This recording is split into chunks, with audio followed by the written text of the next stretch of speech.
Bom dia, amados irmãos e amigos da Igreja Batista em Vila das Belezas.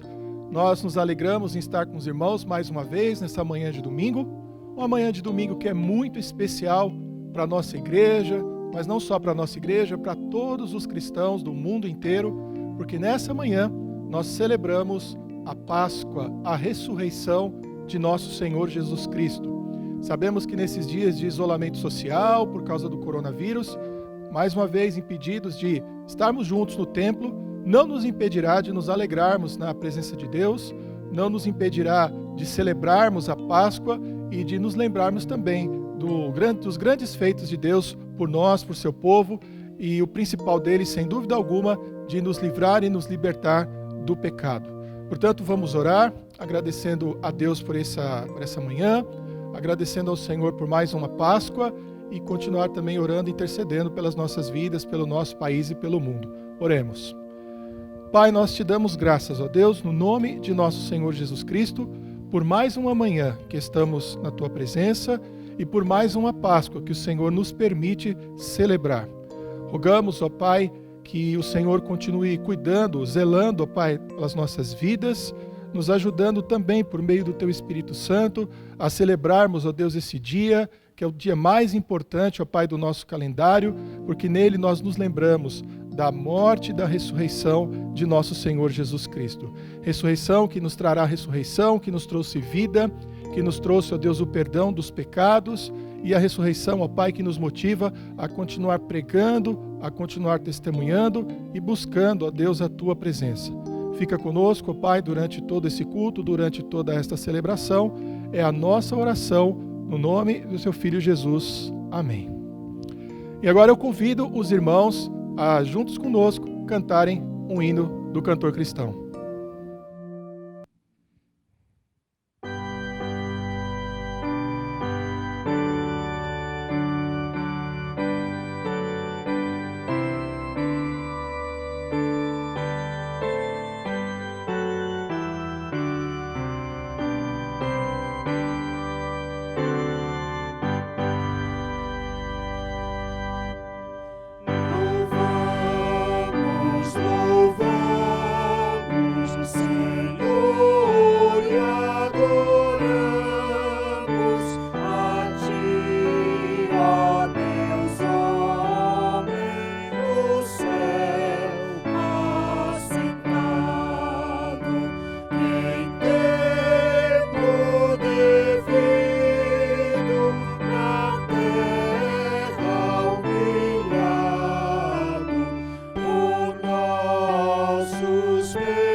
Todo domingo nós separamos na nossa igreja um momento especial para orarmos. Durante esse período em que nós estamos afastados do templo, nós também temos compartilhado esses pedidos de oração através desses slides que você já pode estar vendo aí ou vendo logo na sequência. Nós temos ali nomes de pessoas idosas, pessoas enfermas, temos também o nome de parentes, de irmãos da nossa igreja, temos ali a lembrança da Polícia Militar, que também devemos orar por eles, da nossa missão batista na Ilha do Bororé, entre tantos assuntos. Portanto, nós vamos orar, nos lembrando de todos esses pedidos, mas essa manhã nós queremos incluir aí pelo menos 2 motivos de oração muito especiais.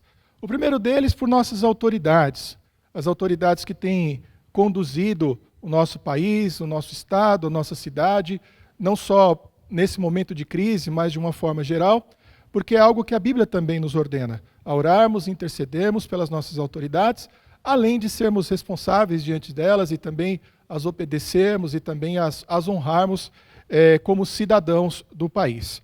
E um outro motivo bastante especial que eu acho que nós também devemos orar são pelos médicos, pelos pesquisadores, pelos cientistas que têm feito aí uma verdadeira corrida atrás de uma vacina, atrás da cura, atrás de um tratamento para essa doença que tem assolado o mundo inteiro. E não podemos nos esquecer de orar por essas vidas. Entre eles há cristãos, há ateus, há pessoas de outras religiões, mas independentemente disso, devemos orar, buscando a presença de Deus, para que o Senhor abençoe mais uma vez a vida de cientistas, de estudiosos, de médicos, de pesquisadores, para que possam de alguma maneira encontrar solução para esse problema que nós estamos vivendo. Então eu quero convidar você a fechar os seus olhos, a curvar a sua cabeça e intercedermos por esses motivos de oração. Pai, nós te agradecemos, ó Deus, no nome de Jesus, pela oportunidade que o Senhor nos dá mais uma vez de buscarmos, ó Deus, a tua presença por meio da oração. Sabemos, ó Pai, da grande misericórdia, do grande amor, ó Pai, que o Senhor tem por toda a sua criação, e nós, ó Pai, como filhos do Senhor, clamamos, ó Pai, nesse momento, pela situação, ó Pai, de todo o mundo.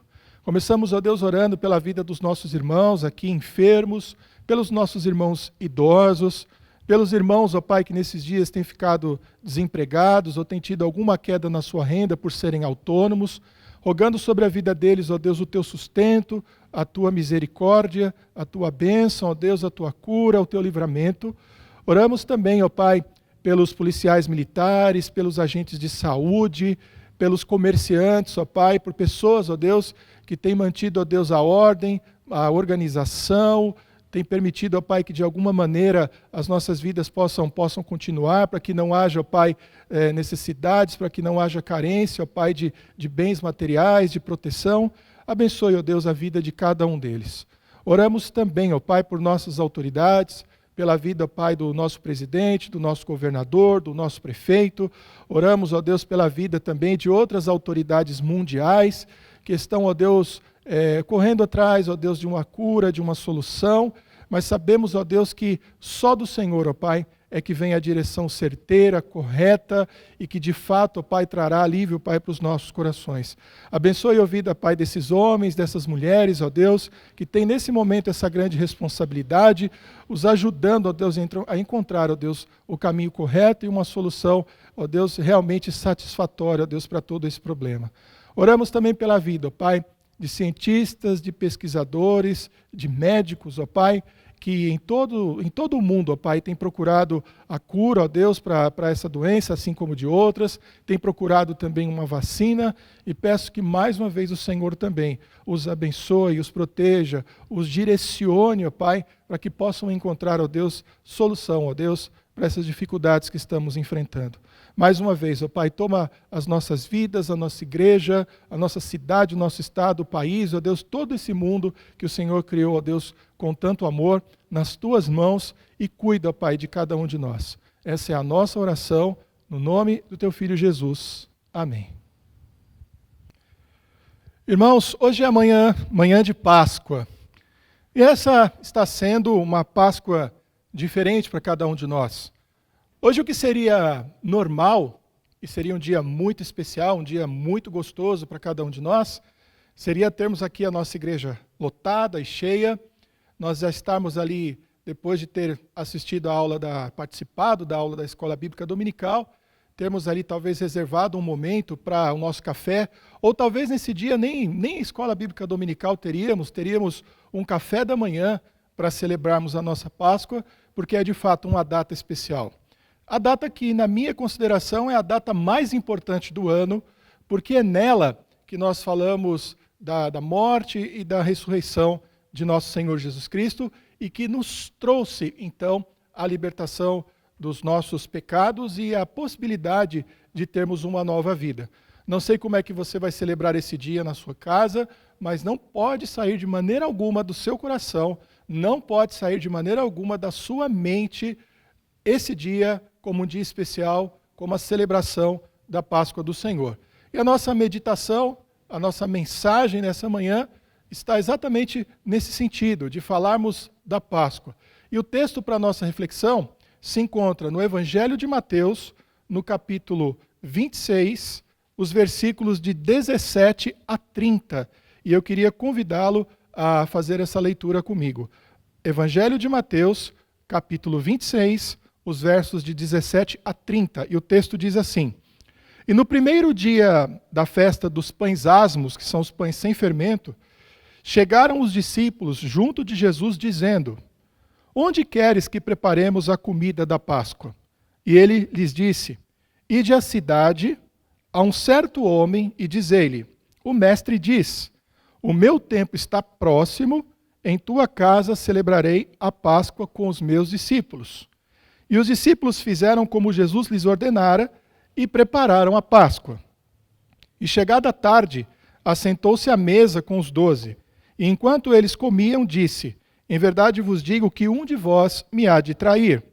E eles, entristecendo-se muito, começaram um por um a dizer-lhe: Porventura sou eu, Senhor? E ele, respondendo, disse: O que mete comigo a mão no prato, esse me há de trair.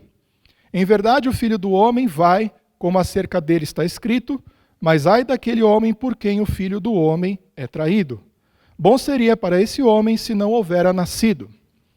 E respondendo Judas, o que o traía, disse: Porventura sou eu, Rabi? E ele disse: Tu dissestes. Enquanto comiam, Jesus tomou o pão e, abençoando-o, o partiu e deu aos discípulos e disse: Tomai e comei, isto é o meu corpo. E tomando o cálice e dando graças, deu-lhe, dizendo: Bebei dele todos, porque isto é o meu sangue, o sangue do Novo Testamento, que é derramado por muitos para a remissão dos pecados. E digo-vos que, desde agora, não beberei desse fruto da vide, até aquele dia em que o beba novo convosco no reino de meu Pai. E tendo cantado um hino, saíram para o Monte das Oliveiras. Esse texto é um texto bastante importante, bastante simbólico para esse dia, para a celebração da nossa Páscoa, porque ele nos traz uma série de referências muito importantes a respeito daquela Páscoa. Interessante porque na divisão da nossa Bíblia aqui até aparece como a última Páscoa e a Santa Ceia. De fato, a última Páscoa de Jesus com os seus discípulos antes da sua morte e da sua ressurreição, mas num certo sentido é a primeira Páscoa, porque é a Páscoa em que de fato celebramos mais um passo muito concreto dentro dos planos de Deus a respeito da nossa salvação. Eu quero chamar a atenção para alguns detalhes aqui no texto, para nós aproveitarmos um pouco essa leitura e depois tirarmos algumas conclusões devocionais, espirituais e importantes para refletirmos nesse dia. Eles começam dizendo que Jesus estava reunido com os discípulos no primeiro dia da festa dos pães asmos, que na verdade era bem no comecinho da semana. Os pães sem fermento, eles foram exigidos por Deus desde o início, porque o fermento ele tem várias simbologias dentro da Bíblia. Uma delas, inclusive, é de crescimento, ela tem até uma conotação positiva. Mas dentro desse contexto da Páscoa, o pão asmo ou pão sem fermento é o pão simbolizado, um pão puro e sem pecado. Jesus certa vez até disse para os seus discípulos: olha, cuidado com o fermento dos fariseus e dos escribas e dos religiosos. Eles imaginaram que por não terem comprado comida. Jesus estava pegando no pé deles por não terem comprado comida. Eles se chegaram a Jesus e perguntaram sobre o que ele estava tratando, e eles disseram: olha, cuidado com a maldade, cuidado com a distorção, cuidado com o pecado dessas pessoas. Portanto, já desde o início da semana, os judeus, e Jesus como judeu, e os apóstolos como judeus, já começavam a semana lembrando do mal que há no pecado, de quanto o pecado é destruidor.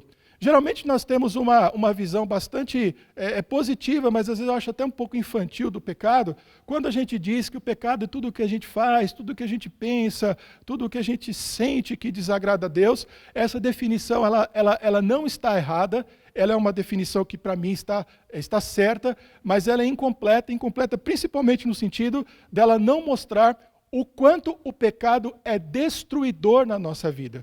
Porque o pecado também é sinônimo de transgressão, é sinônimo também de desobediência, é sinal de que nós estamos revoltados contra Deus, ou de que nós não aceitamos a vontade de Deus sobre a nossa vida. A definição primeira, ela nos dá a ideia de que é apenas algo que traz algumas consequências para a nossa vida, e nem mostra de forma tão clara o quanto nós às vezes nos voluntariamos, o quanto muitas vezes o nosso coração deseja o pecado. Portanto, já no comecinho da semana da Páscoa, eles deveriam se lembrar de que o pecado é destruidor e que os planos de Deus eram purificar o seu povo dos seus pecados. Jesus então toma a decisão, pede aos seus discípulos que procurem um lugar tranquilo, vão até a casa de um homem, digam para ele que o mestre está pedindo a sua casa para celebrar a Páscoa. Eles vão até lá, preparam a Páscoa e na data oportuna eles estão reunidos e assentados ali à mesa com os 12. Inclusive, esse versículo 20, chegada a tarde assentou-se à mesa com os 12, é uma das cenas aí representadas de maneira muito forte aí nas artes. É muito comum você ver os quadros, há muitas pessoas ali, Jesus sentado no centro da mesa, os seus discípulos ali o rodeando, as expressões no rosto, a maneira como eles estão colocados à mesa, Jesus ali partindo o pão. É muito interessante nós termos essa imagem na nossa cabeça, termos esse simbolismo dos nossos corações, para compreender que aquele momento era um momento importante.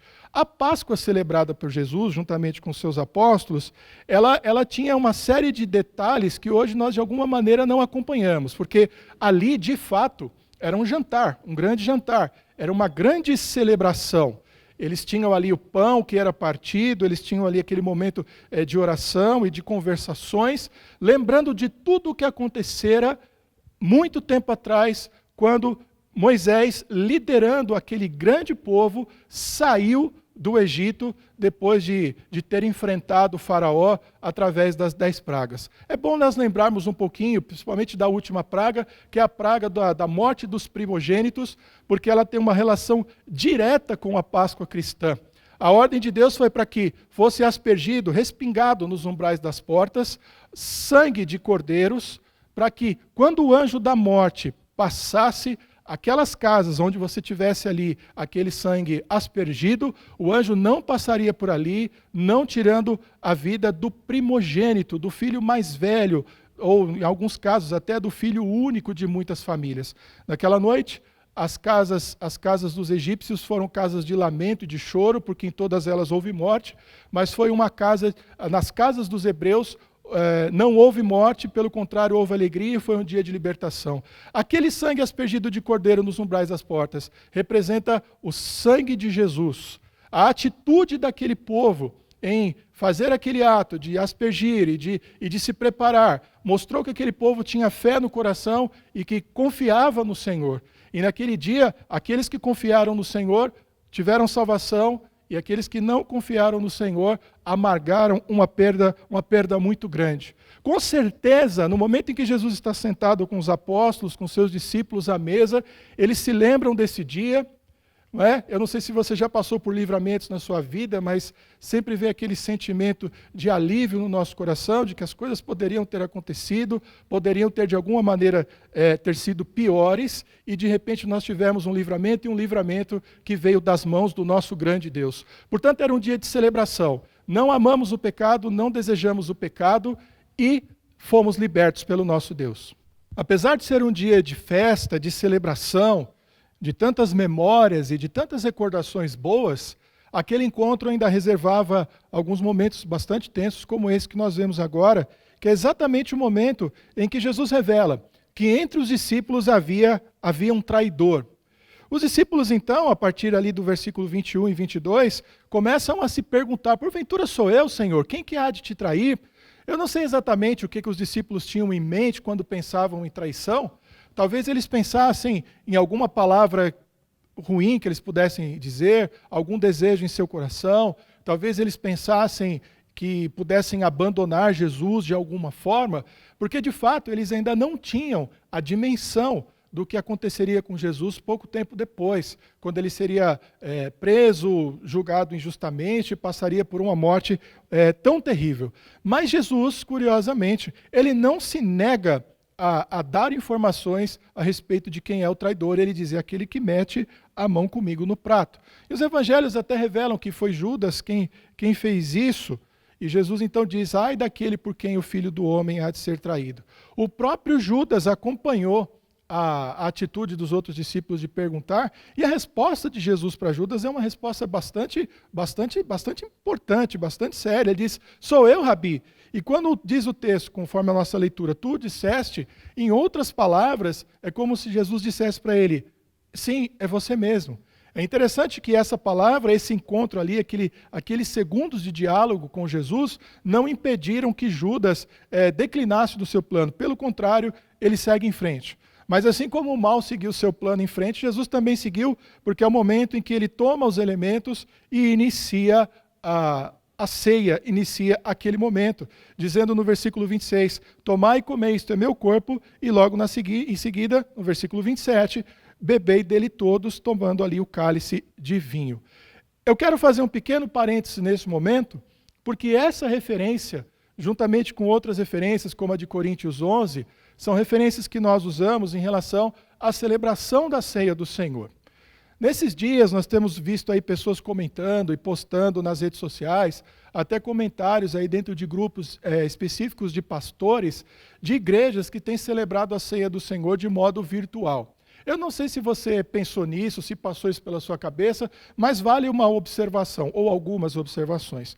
A primeira delas é que o que a Bíblia nos ensina é que a ceia do Senhor deve ser feita com a igreja reunida, não é? Então reúnam-se todos e aí então vocês devem celebrar a ceia, comer o pão e beber o cálice.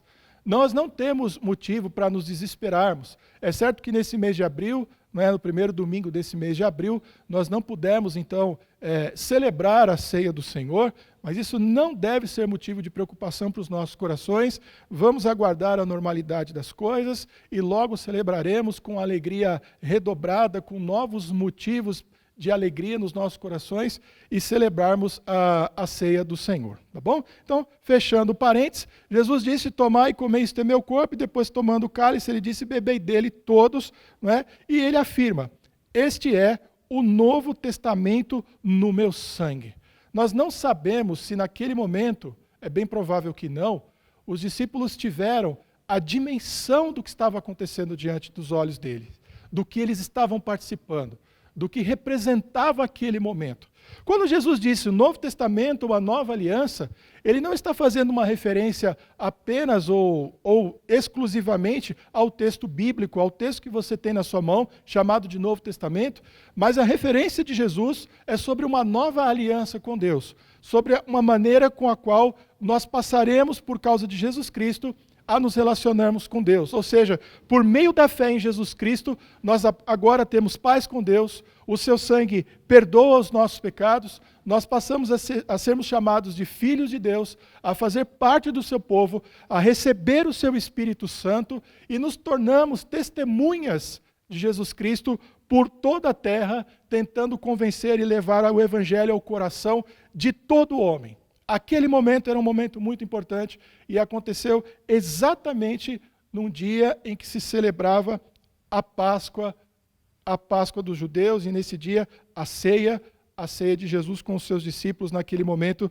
tão marcante. O texto então continua com a palavra de Jesus dizendo, eu não beberei com vocês até o dia que puder estar com vocês e beber o vinho novo com vocês no reino de meu Pai. A última ceia em que Jesus participou, e agora ele aguarda, né, a partir desse texto, o momento em que nós, como seu povo, como sua igreja, como sua noiva, todos estaremos juntos celebrando a Páscoa do Senhor, esse novo testamento, esse novo encontro com Deus por meio do sangue de Jesus. E depois, como diz o texto, eles cantaram o hino, foram para os Montes das Oliveiras, onde várias coisas ali começaram a acontecer, já se encaminhando para a captura, para o julgamento injusto, para a crucificação, para a morte, mas enfim, a ressurreição de Jesus Cristo no terceiro dia. Vamos pensar agora em algumas conclusões, em algumas coisas que são importantes, biblicamente, teologicamente, para os nossos corações. E lembrando que quando eu falo teologicamente, eu sei que algumas pessoas têm pavor de teologia, mas quando eu falo teologicamente, elas dizem respeito à nossa relação com Deus, o que Deus quer dizer aos nossos corações por meio da Páscoa, por meio de um dia tão especial como esse. Mesmo que eu diga aqui, provavelmente eu vou dizer coisas que você já sabe, eu gostaria que você, de fato, abrisse o seu coração para a compreensão de cada uma delas, lembrando, se você já é crente há muito tempo, do dia em que você recebeu Jesus, lembrando de quantas vezes você já foi perdoado, de quantos livramentos você já teve. Se você é um crente novo, convertido, e essas memórias ainda são fresquinhas na sua cabeça, eu gostaria que você pensasse também que você ainda tem um futuro de relacionamento com Deus e que há muitas coisas que você pode continuar aprendendo e você ainda vai crescer muito se você sempre tiver guardados esses princípios no seu coração. Para você que não é crente, talvez alguém que esteja nos vendo nessa manhã, assistindo aí pela internet, aí pelo YouTube, o nosso culto, você também deve pensar de maneira um pouco mais detida, um pouco mais refletida a respeito da Páscoa e de quem é Jesus, do porquê Jesus é tão importante e o que esses textos, isso que nós lemos e que já comentamos, tem a ver com o seu coração e tem a ver com a sua vida, porque tem muito a ver. O que nós tratamos a partir de agora, como o texto já nos disse, são questões de vida ou morte, são questões de grande importância. Ser cristão ou não ser cristão não é uma questão de opinião, não é uma questão de simples escolha, não é algo que a gente simplesmente herda da nossa família. Ser cristão ou não significa ter ou não compromisso com Deus, ter ou não relacionamento com Deus, significa ter ou não o perdão dos nossos pecados e, em última instância, significa ter ou não vida eterna, ou seja, ir para o céu, morar com Jesus Cristo pela eternidade ou não. Então eu queria levantar pelo menos aqui 5 coisas bastante objetivas. A primeira delas é o seguinte: a Páscoa nos revela que Jesus nos ama e que por isso ele desceu e se fez homem como cada um de nós. Quando nós olhamos a chamada de Moisés lá no capítulo 3 de Êxodo, e eu sempre insisto nessa passagem porque é uma das passagens que eu mais gosto da Bíblia, em que ele diz assim, logo no comecinho do capítulo, ele diz: vi a aflição do meu povo e por isso eu desci. Naquela ocasião, a aflição do povo era ser escravo, trabalhar horas e horas e horas a fio, ver os bebezinhos ali, recém-nascidos, sendo mortos na dominação ali de Faraó. Hoje, quando nós falamos que Cristo desceu porque Deus nos ama, nós falamos de perdão dos nossos pecados. E o pecado não é só aquela coisa íntima que nós temos guardado no nosso coração. Quando falamos de pecado, falamos que vivemos num mundo que está imerso no pecado. A Bíblia diz que o mundo jaz no maligno. O mundo jaz no maligno, o mundo está também dominado, está também controlado pelo pecado. Quando você faz as coisas que as coisas não dão certo, aquela alegria que você busca e que você não encontra, quando você tem que conviver com sentimentos ruins dentro do seu coração, quando as pessoas falham com você, quando o mundo vive essa aflição que está vivendo agora, tudo isso é causa do pecado. Foi por causa do pecado. Portanto, quando nós falamos que Deus nos amou e que Ele desceu para se fazer como um de nós estamos falando que Ele entende perfeitamente a nossa condição como pecadores. Apesar de Jesus não ter pecado, ele sentiu na pele o que é viver num mundo de pecado. Ele viveu com a dureza do coração dos seus discípulos, ele viveu com a perseguição dos religiosos, ele soube o que é passar fome, ele soube o que é passar sede, ele soube o que é ser tentado pelo diabo, ele soube o que é cuidar de uma família, ele soube o que é ser incompreendido, ele sabe o que é a dor física, ele sabe o que é a morte, ele sabe o que é o abandono. E tudo isso ele fez por amor. Quando nós lembramos da Páscoa, devemos ter isso em mente, que Jesus nos ama e por isso desceu. Uma segunda coisa, eu já disse, mas eu quero repetir, a Páscoa também nos lembra o quanto o pecado é terrível.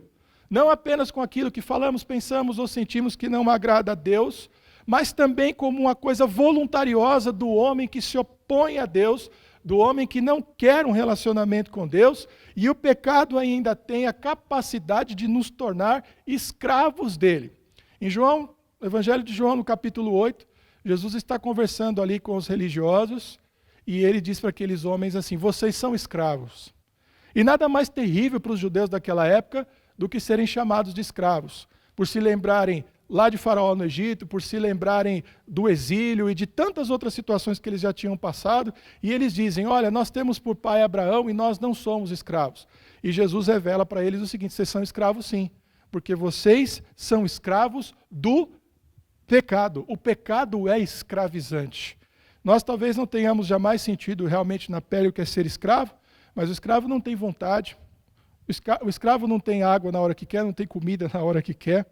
O escravo nunca faz aquilo que ele quer, ele não tem o direito nem de pensar por si próprio, tomar as decisões que dizem respeito à sua própria vida.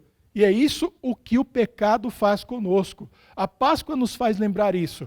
É por isso que o sangue de Jesus foi derramado, porque como está revelado lá em Hebreus de forma bastante clara, que sem derramamento de sangue não há remissão de pecados. Os pecados não podem ser apagados, eles não podem ser perdoados, eles não podem ser esquecidos, eles não podem ser lançados no fundo do oceano, como se fossem jogados lá com uma pedra para nunca mais serem vistos, para nunca mais serem lembrados, a não ser pelo sangue precioso de nosso Senhor Jesus Cristo, o Cordeiro de Deus que tira o pecado do mundo. A Páscoa nos revela isso, que somos escravos e que a única maneira de nos libertarmos dessa escravidão é confiando no poderoso sangue de nosso Senhor Jesus Cristo. Uma outra coisa que é importante, muito importante, somente Cristo pode perdoar e nos salvar. Eu gosto tanto de pensar nessa ideia, um dos motivos é o seguinte, Deus não nos deixou outras alternativas. A gente vive num mundo que há tantas alternativas para tudo. Você vai comprar um sapato, tem 200 tipos de sapato. Você vai comprar uma meia, tem 200 tipos de meia. Você vai comprar celular, há 300 tipos de celulares. Mas quando nós falamos das coisas espirituais, Deus não nos dá alternativas. A única pessoa que pode nos perdoar e nos salvar é o seu Filho Jesus Cristo, o nosso Senhor e o nosso Salvador. E por que Deus faz isso? Por um motivo muito simples. Para que não haja dúvidas nos nossos corações, para que os nossos olhos não se desviem. Na Páscoa, não olhe para o ovinho de Páscoa, não estou condenando ninguém porque come ovo de Páscoa, porque eu também gosto. Não pense que você não deve comer carne ou fazer outros tipos de sacrifício. O que nós devemos fazer na Páscoa, e o que nós nos lembramos na Páscoa, é de olharmos para a cruz, é de olharmos para Jesus como o único que pode perdoar e como o único que pode nos salvar, porque Deus não nos deixou alternativas, não há outras alternativas. Não adianta fazer sacrifícios, não adianta fazer meditação, não adianta tentar a eternidade por meio da ciência ou coisas dessa natureza. O único meio que nós temos de conseguir o perdão dos nossos pecados e nos salvarmos e vivermos eternamente com o nosso Deus é por meio do nosso Senhor Jesus Cristo. E finalmente, a gente acredita, porque é isso que as Escrituras nos ensinam, que esses perdoados e esses salvos são aqueles que creem em Jesus Cristo como Senhor e como Salvador. E isso é algo igualmente importante e para o qual também Deus não deixou alternativas. Jesus mesmo disse: eu sou o caminho, a verdade e a vida, e ninguém vem ao Pai a não ser por mim. Durante a Páscoa, nós devemos nos lembrar que Jesus é o caminho, que Jesus é a verdade, que Jesus é a vida e que a única maneira que nós temos de nos achegarmos a Deus é por meio dele. Portanto, irmãos, que bênção, que dia maravilhoso. Mais uma vez, é uma pena que nós não possamos nos reunir, tomar aquele café, estarmos juntos aqui celebrando a ressurreição de nosso Senhor Jesus Cristo. Mas isso não pode nos impedir de lembrar, pelo contrário, deve ser um motivo a mais para ter na nossa mente, no nosso coração, essas verdades espirituais. A Páscoa é o grande dia para os cristãos. O domingo da ressurreição, o dia da nossa vitória. A morte já não terá poder sobre nós, o pecado já não tem poder sobre nós, nós já não somos mais inimigos de Deus, nós já não somos mais dominados pelo mal, dominados pelo pecado, somos agora cidadãos dos céus. E tudo isso nos foi proporcionado por Jesus Cristo, o nosso Senhor, quando Ele entregou a sua vida e tornou a dá-la e tornou a tomá-la em nosso favor, para que nós pudéssemos também, juntamente com Ele, ressuscitar para viver no seu reino eternamente. Espero que você tenha uma Páscoa tranquila, junto com seus familiares. Espero que as suas orações nesse dia incluam a gratidão por tudo aquilo que Jesus Cristo fez por nós na cruz. Espero que as suas orações também tragam uma memória que você é um cidadão dos céus e que você já está livre do pecado, você já está livre dos maus sentimentos e você pode confiar plenamente no Senhor Jesus Cristo para cuidar da sua vida. Quero que você se lembre também que Ele se tornou homem como um de nós. E se há ainda alguma aflição no seu coração, se há alguma dor, se há alguma dúvida, Ele foi homem, Ele sabe como é isso nos nossos corações e você pode se achegar a Ele em oração. Toda a sua ansiedade, todas as suas lutas, todos os seus temores, coloque cada um deles nas mãos do nosso Deus, no nome do seu Filho Jesus. E que Deus abençoe a sua vida e que você tenha uma Páscoa muito abençoada. Agora, então, depois de termos ouvido a mensagem, a pregação do Evangelho, falando um pouco da Páscoa, quero convidar os irmãos a, mais uma vez, cantarem conosco um hino.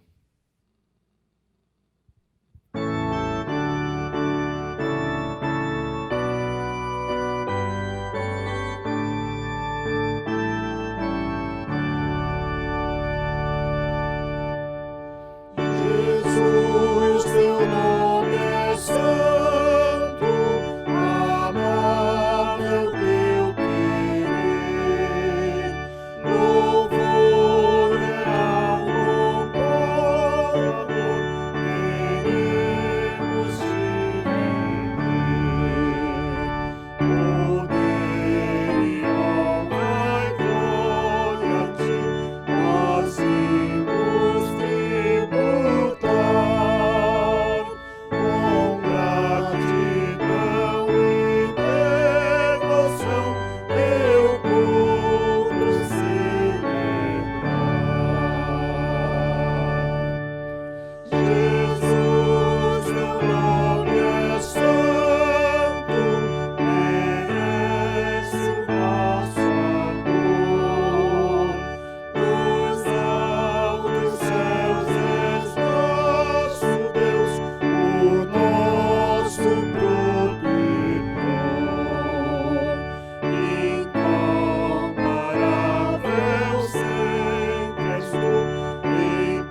Estamos chegando ao final do nosso culto nessa manhã, do nosso culto de Páscoa. Quero mais uma vez desejar aos irmãos um dia abençoado na presença do Senhor e convidá-los mais uma vez a curvarem as suas cabeças, fechando os vossos olhos, para que possamos orar, encerrando o nosso encontro nessa manhã. Pai, nós te agradecemos, ó Pai, por esse dia, o dia da Páscoa, pedindo a Deus que a alegria da salvação de Jesus Cristo possa tomar conta dos nossos corações. Queremos nos alegrar também, ó Pai, pela vitória sobre o pecado e sobre a morte, ó Pai, conquistadas, ó Deus, pelo nosso Senhor. Aguardamos, ó Deus, com Ele, aquele dia, ó Pai, em que juntos, ó Deus, cearemos com Ele nos céus, onde haverá, ó Deus, a boda do Cordeiro, o casamento com a sua igreja, que somos nós. Continue nos guardando, nos protegendo, nos ajudando, ó Pai, nesses dias difíceis. Há grande saudade e expectativa nos nossos corações pelo dia em que estaremos juntos novamente no templo, quando poderemos também tomar a ceia, quando poderemos ter as nossas aulas da Escola Bíblica Dominical, os nossos cultos, os nossos encontros, as nossas uniões de treinamento, os nossos pequenos grupos. Mas enquanto isso, ó Pai, a nossa fé se mantém firme e inabalável, enquanto isso nos mantemos buscando, ó Deus, a Tua presença, e enquanto isso sabemos, ó Pai, do Teu cuidado, do Teu amor e da Tua misericórdia sobre as nossas vidas.